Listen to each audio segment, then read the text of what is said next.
బాహుదా నదీ తీరములోన బావిలోన వెలసిన దేవ మహిలో జనులకు మహిమలు చాటి ఇహ పరముల నిడు మహానుభావ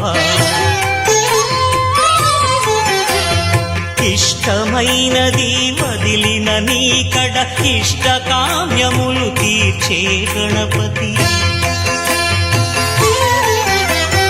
కరుణను పురియుచు వరములను సగుచు నిరతము పెరిగే మహాకృతి